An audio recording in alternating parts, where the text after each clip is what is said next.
I am big. I am so big. I am big. I am so big. I am big. I am so big. I am big. I am so big. My name is Danish Furry Gamer and this is Kiba Snowpaw and welcome to episode 15. And this will have been long going, 7 fucking hours, or let's say 12 hours, because that's how much time I have used in this game. But I only recorded for 7 hours, and I really hope I'm closely to done with this novel game. I have not seen the ending. I have not scrolled through it to see when it ending, so I had no fucking idea how long this visual novel game is. And I have tried to Google it, and I can't find anywhere where it says how long this visual novel game is. So I'm really looking forward to have this game finish, mostly because I'm kind of feeling tired of the game. Not because it's not a bad game. In fact, I kind of like it after I've been playing this so long. It's not a bad game when you think about it's free. There is some stuff I would like to have seen better in this original game, but for a free game I will say this is quite good. And if you think of how long it is, then I will say it's also really good. From what I could see, this was a Kickstarter anime. I say original game. Give me 2 seconds because I think I fall over the Kickstarter here. On Kickstarter visual novel game, and they have 242 backers, and they earned about $8,232. So that's quite good. I'm just sad I'm not one of those who've been kickstarting this visual novel game. I am really kickstarting a lot of visual novel game. I know I'm not one of those I'm gonna use a lot of money on the game. I'm more like those guys that say, here is a little money, I don't have so much money, but I will give you a little to help you support, just enough so you give me the key for the game to Steam when it come out on Steam, or a download link to the download. I can download the game or whatever, just enough to get that, because I will have a lot of expenses. You call it expenses? I don't know what you call it. I have to pay a lot each month, and I do have a little for myself I can use freely, but I'm kind of reserved how I use that money.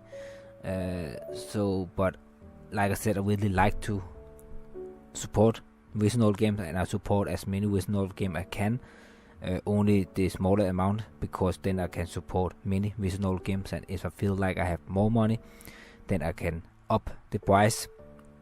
The only thing I don't like with Kickstarter is that Kickstarter only take the money from your account when you have when the Kickstarter close. That means that you have to keep looking when the Kickstarter close and see how much money you have at that point, so you can pay a bigger price.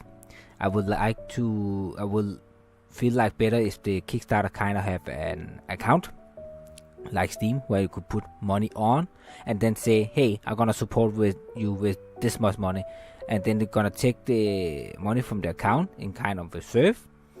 Then if the Kickstarter got cancelled, then you got the money back. If the Kickstarter didn't get cancelled, then they took the money, and then they keep the money. Or if you change the amount, then you also change the amount how much you want to pay that game, depending on how much you have on the account at that moment. I just feel like it would be a lot better if Kickstarter work that way, because some Kickstarters go for a whole year, maybe even longer, so you have to keep that kind of money you're gonna donate aside all that time, and that's really hard to not spend the money.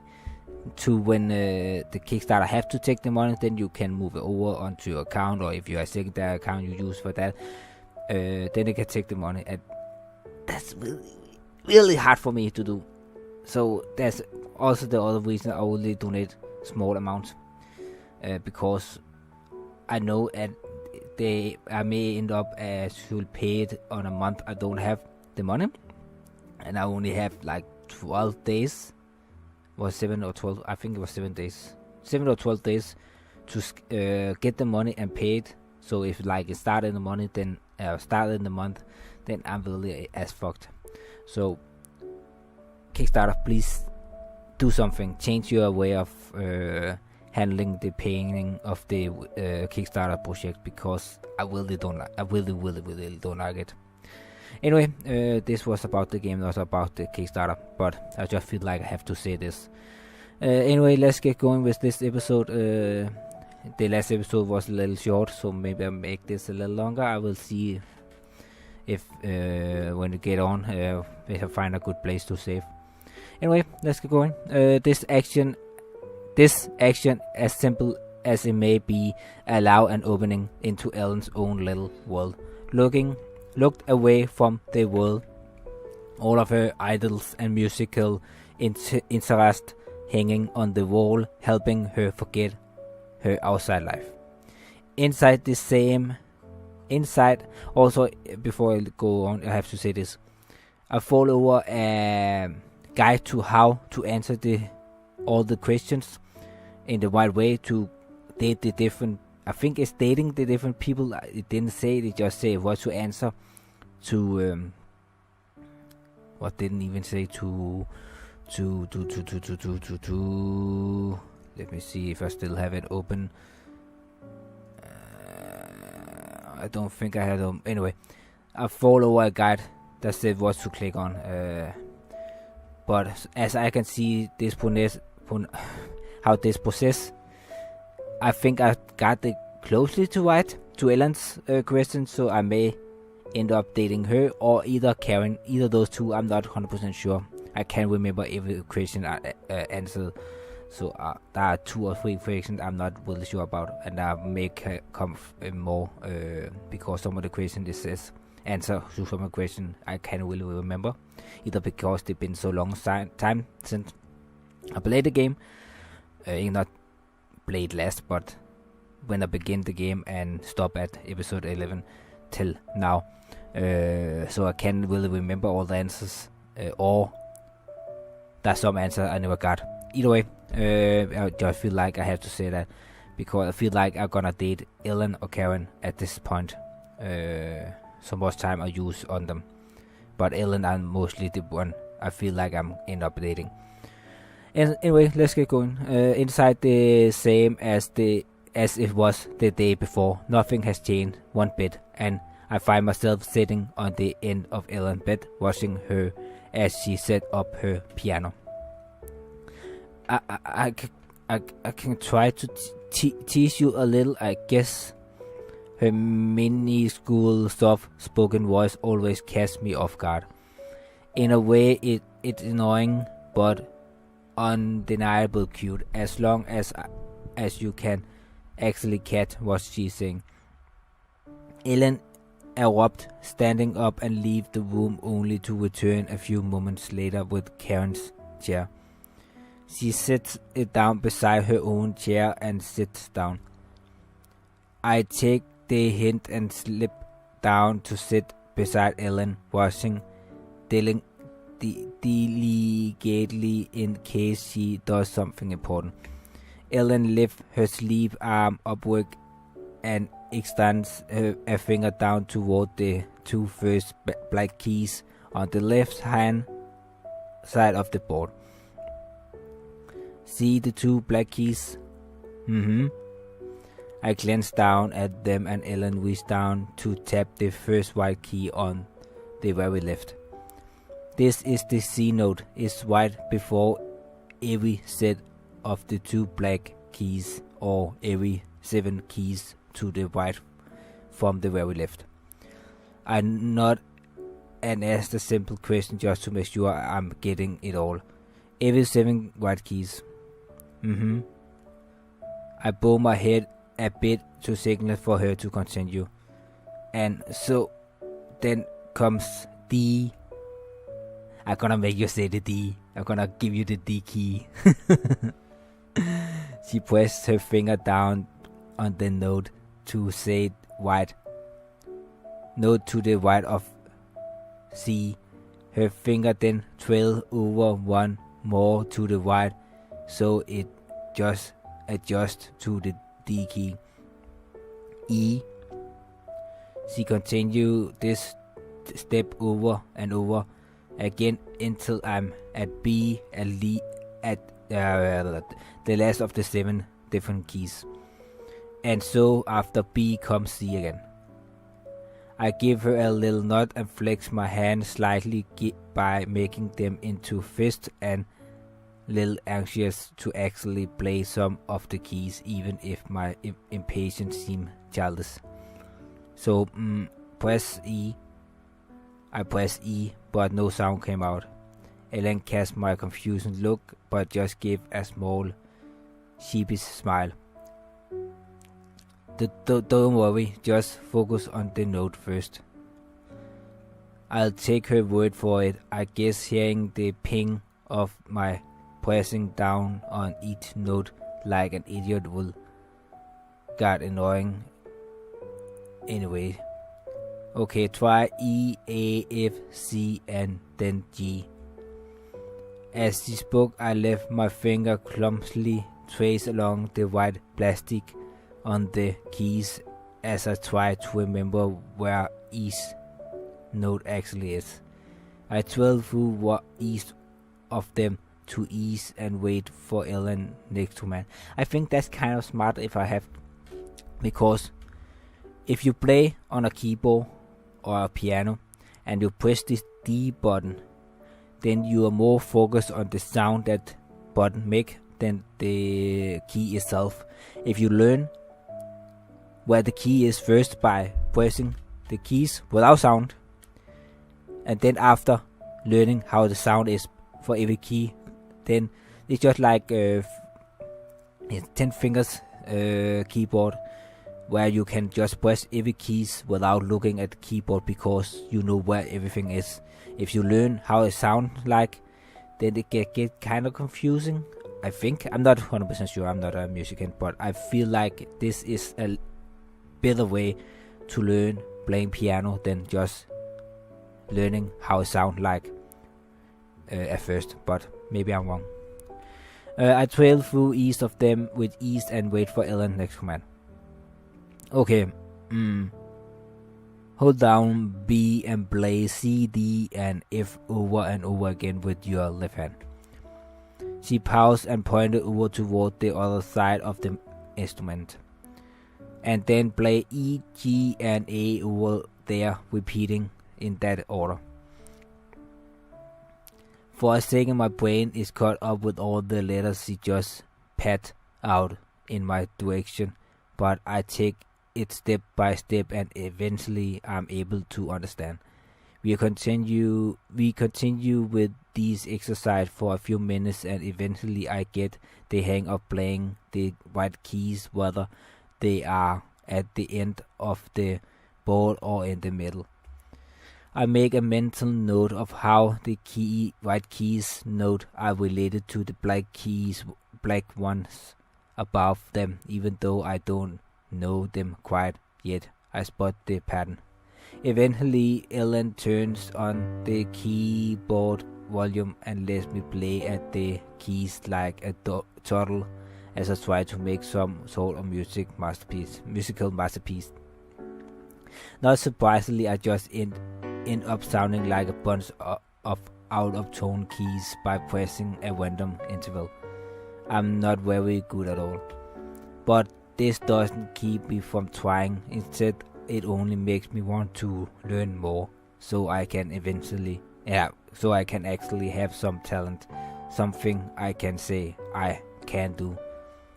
I set my hand down onto my lap, taking a small break to clear my head. Think maybe I can just watch you play for a little bit. It might give me a better idea of hand placement. You're doing good, but okay. I let Ellen take the wings out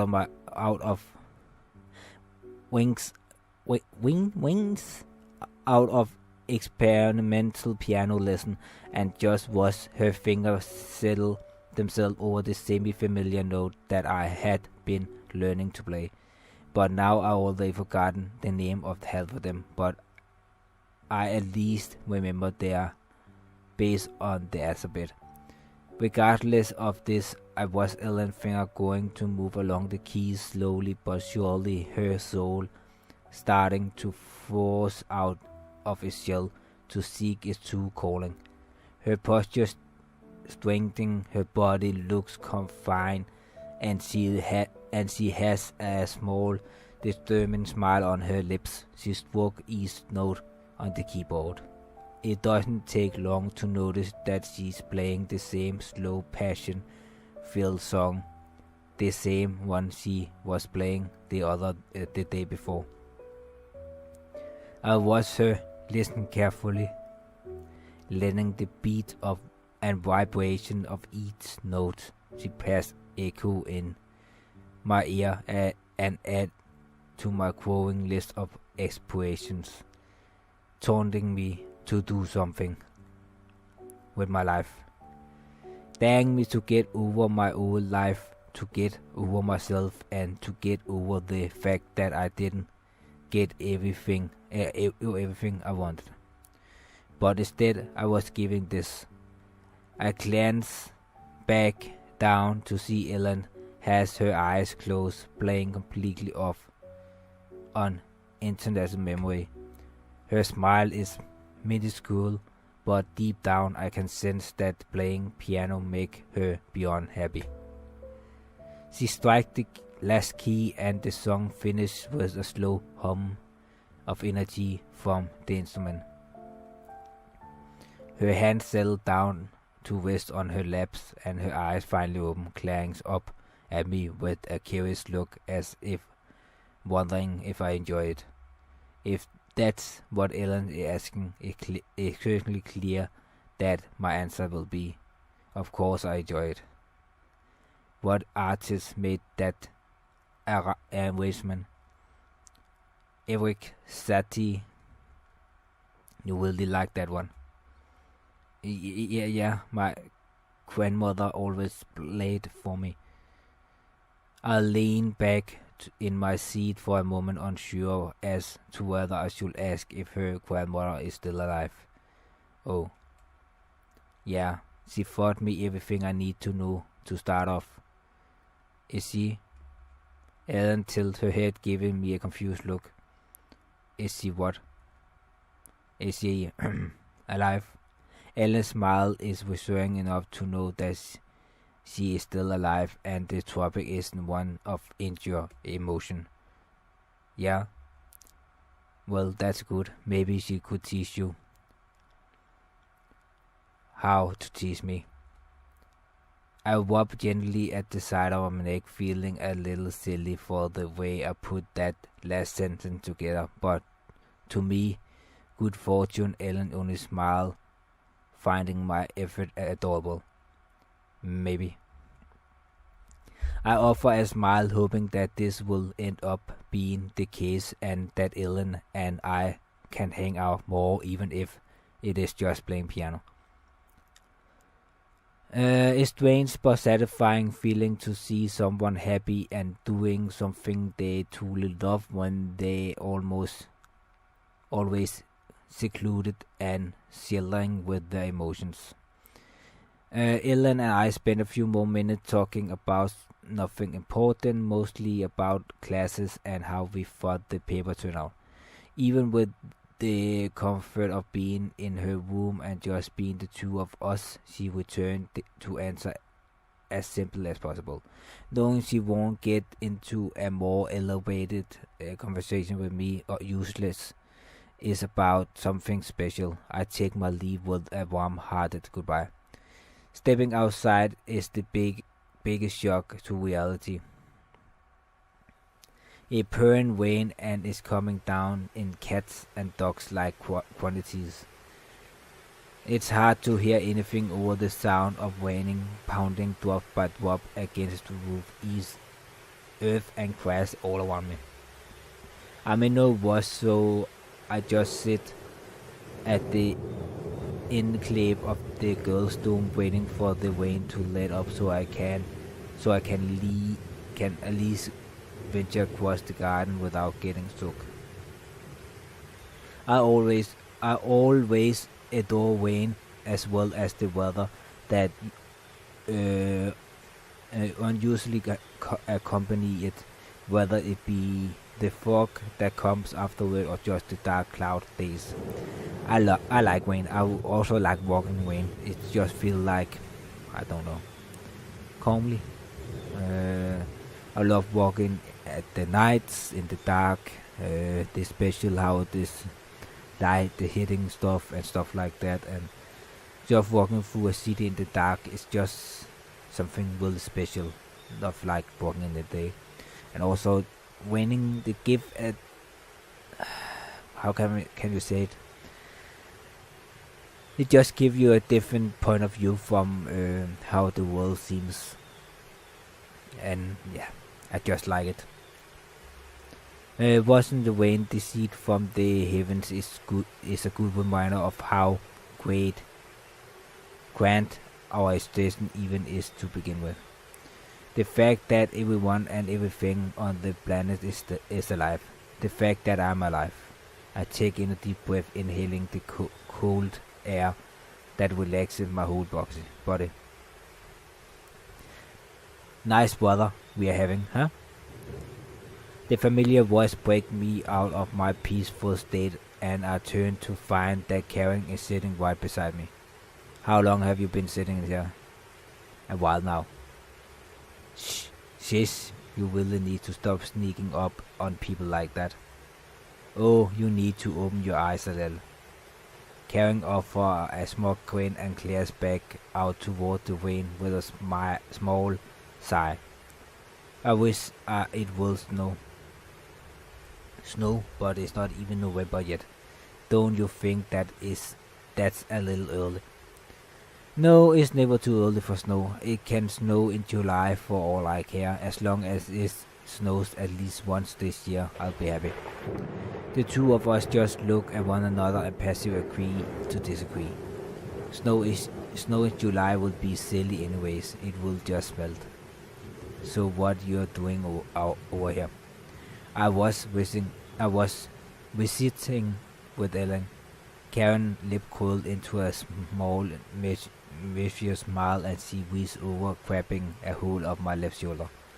As simple as the action is, it sent chills up my spine, remembering me very well that my arm isn't fully healed yet.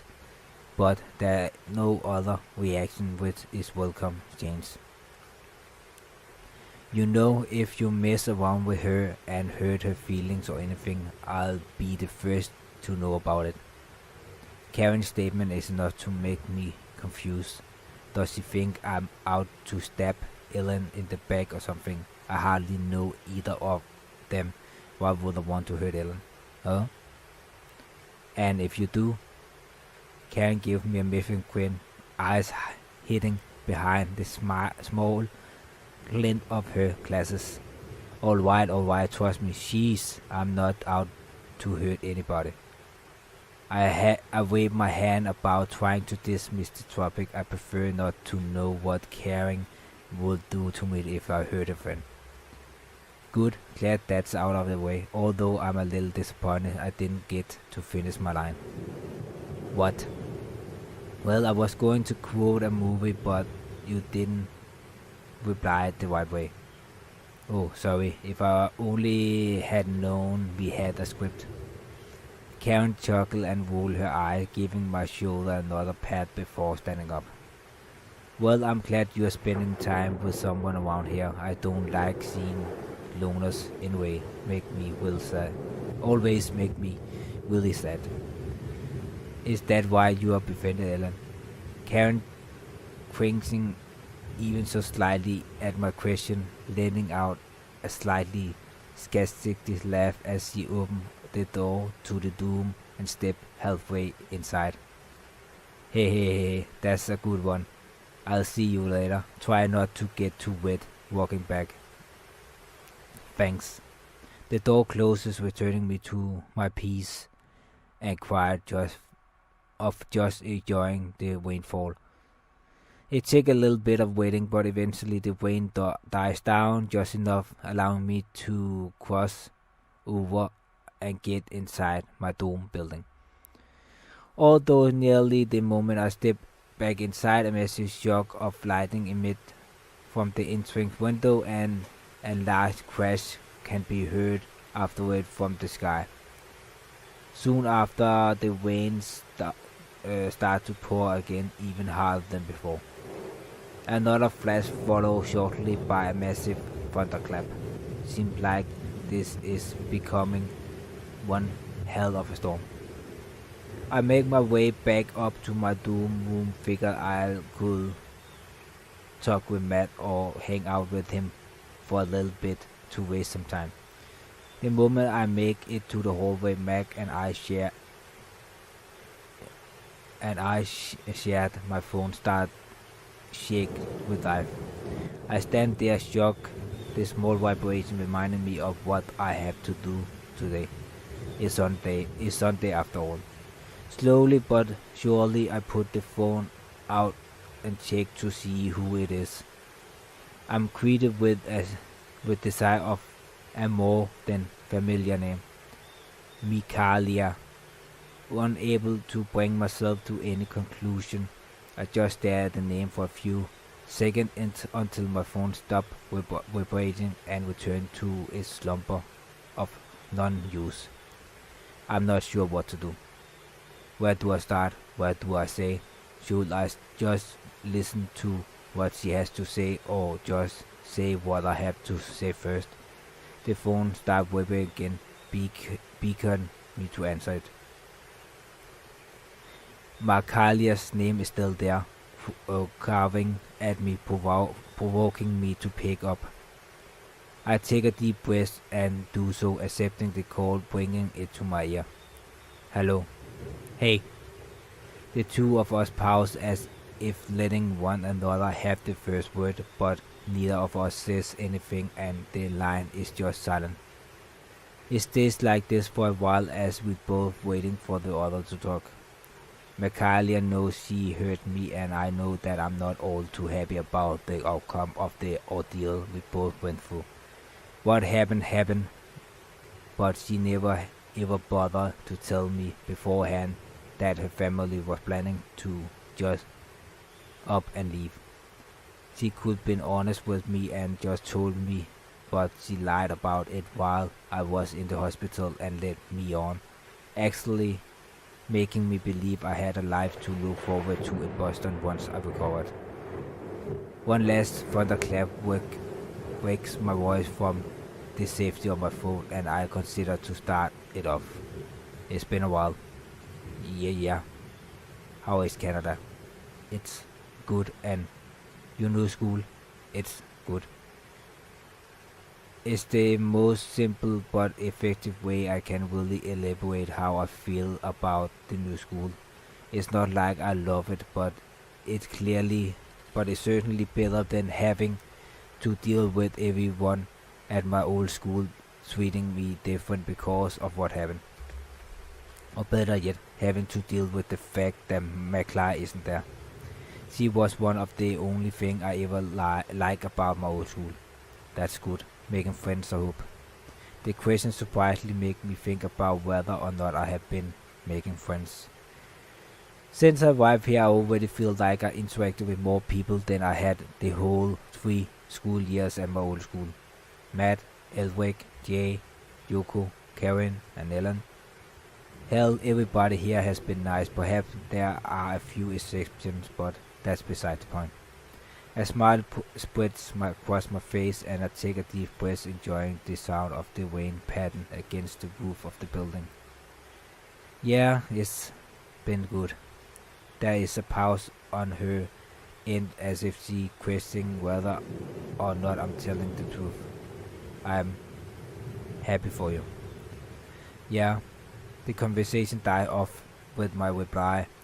I can't help but feel nervous, even if McCly and I were friends and actually even went out on a date to try and start something out between us, there's still this invisible wall between us. At least there's one for me, and I can't help but feel sentimentally for my old life just from hearing her voice again. But all I can do is look through the wall to the other side. If we had just not stepped down that street at that exact time, for all I know, I could be happy as ever. Macla and I could be together, actually together, not just on silly little date, but as a couple. How is your shoulder? Macla question wakes me from my daydream of the possibilities of still living my old life or being with her happily ever after. I take a second to look down at myself as if checking to see if I'm actually am okay. The mention of my arm being on a float of thoughts and memory that swarm my brain like Janet's. It's better. No more cast, and I can move it around a little bit. Well, that's good. Her voice is joyous, as if my arm being nearly healed was the end of the story that derived from the ancient. The faint happiness I gained from speaking with her vanished and is replaced with the mindset I've been trying to get myself into over the past few weeks. My old life is over. It's time to start new, and I know Macla will do nothing but hinder me from getting over it. Macla. Yes, Marcus. What do you want? I just wanted to see how you are, silly. No, you called for a reason. What do you want? My voice is intensely strained and demanding, which is a surprise to even me, because I never spoke to anyone like this before. Huh? What did you actually want, and what did you really want? You decided to take me out of the blue after a month of ignoring my existence. Her end of the line is silent. They take in a deep breath, deciding it's the best for me to answer my own question for her. You want closure, don't you, Mark? Well, if that's what you want, you have it. Markla's voice murmured through the phone, as if painted by what I'm saying. What are you talking about? You text me because you feel guilty and you want to get rid of your guilt. Well, you don't have to feel guilty anymore, alright? What happened, happened. I'm over you and the whole incident, and you're trying to wiggle your way back into my life isn't healthy for me. Marcus, please don't be like this. I was just calling because I'm concerned. I take in a deep breath, having to keep myself in reality and not go off the deep end of my melancholy and hate toward Michalai. Even if it wasn't her fault, she's the only one I can blame for playing with my emotion like she did. Whether you are concerned or not, I don't think it's good for us to speak anymore. I move on, and so have you. So let's keep it that way. Marcus, I never meant to hurt you like I did. I know you didn't, but this is for the best for us. But please don't call or text me ever again, understood? The line is silent, and I can only hear Marcus sniffling softly. It seemed I made her cry out of my own selfishness. I'm tempted to take back what I said to make her happy. Sure, we could still be friends and we could go back to how it was before the incident, but that will be counterproductive for me. It's like taking care of a cancerous wealth and trying to live with it, even though you know deep inside it's killing you. It ends up being better to just cut it out. I can't deal with talking to Macla and having to undergo the next thought that perhaps we couldn't been happy together. No, that will be unhealthy. I need to move on with my life. Thanks for everything, Macla. You are a wonderful person, but being friends wouldn't benefit anyone. it will just hurt me. The silence on the other end is finally disturbed by a small crying voice. Thank you. It hurts to annoy the crying of someone you still personally care about. It's hard to not take back everything I said and just go back to my own little fantasy where everyone is happy. But I know for a fact that it will just kill me inside to do that. I got to be strong. You're welcome, McFly. I hang up the phone and only then do I notice how much my arm and legs are shaking. I felt nauseous and weak, ready to kneel over and expire at any moment. But the rain has stopped and the thunder with it, leaving the world in an eerie, peaceful silence. This is the eye of the storm. Finally, I can move on with my life to bigger and more important challenges. I spent the rest of my night hanging out with Elric and Matt in the TV lounge, watching them switch between playing game and watch shows every few minutes. I don't pay them much mind because my mind is stuck on McFly. Regardless of the fact that McFly and I are officially over, I have a hard time deciding whether or not it's worth deleting her from my contacts. If I delete her, she'll be gone forever. But if I keep her, maybe later down the road, once I truly have moved on, she and I can be friends again. I think all in all, as long as she doesn't pester me, I can keep the contact in my phone for the future and not being pained to look at it. Then again, maybe I'm just being an oversensitive sissy. Hey man, you ready for the festival this Friday? Oh right, yeah, that's this weekend. Yeah, that's this week, and Yoko's party. Yeah, it's gonna be a drag, having to deal with all the little kids running around being brats and shit. Is that bad? You have no idea, little kids are such thick broskies. Last year I had this kid kick me in the shin for telling him how to play one of the games. What you do?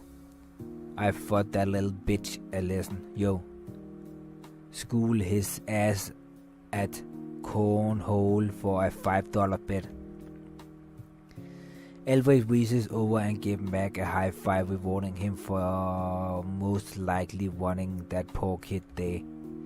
You bet with a 10-year-old. That punk was at least 11. But yeah, he was talking all this hot shit and then I kicked him in the chest. Matt kicked an 11 years old in the chest. Wait, what? You didn't hear anything from me, man. But little kids who act like punk get what they deserve, ruining their parts. Matt gets up and leaves without another word, leaving us with the idea of him kicking a small child. Elric just grinned and snapped his finger. I remember during freshman year this punky little 6-year-old parent were trying to get me to refund a cupcake the kid bought because they said he dropped it. Elric is filled with spit and anger for the little kid who had tormented him that day so many years ago.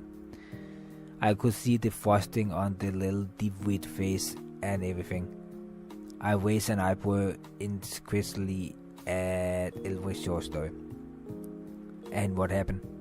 With a different sign, he shook shoulder forward. They got their refund. The conversation dies off for the most part, and Elric just stares at the TV in motion abyss and depression over such a silly ordeal. Seeing him bump out of his disheartened, and to an extent I wanted to cheer him up. Hey Elric, he shoot me a half his glance. Yeah, what? I was thinking about it, and I think I'm sort of interested in that music group thing you were going to get going. This person quickly disappeared like it was never there to begin with. Oh, for real? Yeah, I thought it'd be a good thing to do to get my mind off stuff, I guess. Sweet, I'll talk to Jay about it. Any idea how our fourth member or anybody interested in joining? Hell, we could get a group going. Matt even said he could play drums. He tilted his head hopefully toward me, as if suggesting that maybe I could convince Ellen to join along. I don't blame him, but I honestly don't know if Ellen will actually be interested in joining a club. I mean, she's already focused about it is with just me. Getting her to interact with Elric and Jay on a regular basis will probably be a challenge. I'll talk to Ellen about it. She said she wanted to help with the festival music, but you know. Elric winced slightly, knowing exactly what you know we pressed in my statement. Yeah, well, we are cool with her being shy and stuff, so don't make her think she's really need to talk up a storm with us and shit. Well, alright, I'm sure she'll be interested in the club too, so I'll talk to her about it. Elric nods once more and bounced up from the couch, offering me a thumbs up. Awesome. Think might actually work out for a change. I'll see you tomorrow, man. Yeah, see ya. Anyway, I've been playing for 12 minutes more than I used to, because the last one was a little short. So I hope you like this episode, and from what I can see, I'm following Ellen's route, and I hope I will keep following that route to the end. And I also got a feeling I might this game might ending up soon. I really hope to. I really want to get this closer to this game. They've been way too long, man. And the worst is I'm kickstarting a game that says it's 72 hours long. That's over 150 episodes, man. I mean, really, if I can't take 7 hours, how can I do with fucking 72 hours? I really don't hope it's 27 hours. I hope it's 27 hours if you play all the character or whatever that is in the game, and that's what they mean. And they're not from the start to the beginning. Like this, have more characters you can dating, and if you play them all, it of course take a lot longer. And I'm not gonna do that. At least you want to see me to do that, and I will. And please, if you do, say it down below in the comment. And I might think about doing it. Now I know how long this game is. But for now, when I'm done with it, I'm gonna put it on the shelf and I'm gonna touch it for a while, because this has been a hell of a while, and I've been over 1 to 2 years about to finish this game, because I got stuck at episode 11. But now I'm hopefully closely done. Anyway, I hope you like this episode, and I will see you in the next one.